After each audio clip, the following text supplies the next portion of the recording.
detectable antibodies to the SN virus.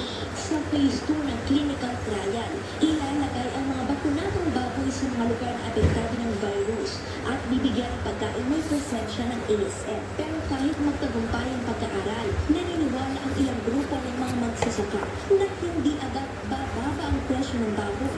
Sa higit 200 pesos kulang o bago magpandamit. Yan ay dahil sa mahal ng imported products na ginagamit sa pagpapanaki ng baboy. Yung fuel cost, yung presyo ng ingredient, mataas din. Yung ASF, tuloy-tuloy pa rin. Wala na nag-report sa DA kasi wala naman silang pinapayaran. Laser Pardilia para sa bayan.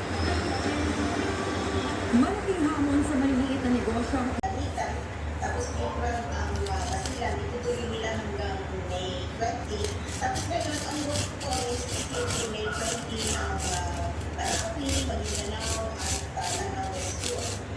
May nagtakdak na bakunahan ng May 18 to 20 sa tawi-tawi, but I think because of the recent order situation, ipipostpone yan. Mataas-taas yung jobs na nakuha nila. More than your regular jobs, pero hindi pa rin nila nabot yung kanilang targets. They set very high targets para ma-improve ng gusto. But they're hitting about 68% pa lang kung kanilang mga binigay na targets sa sarili nila.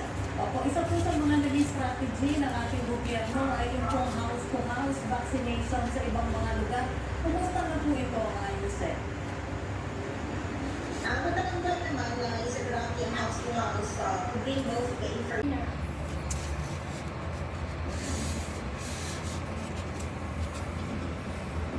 贵政府协助漳州for the win.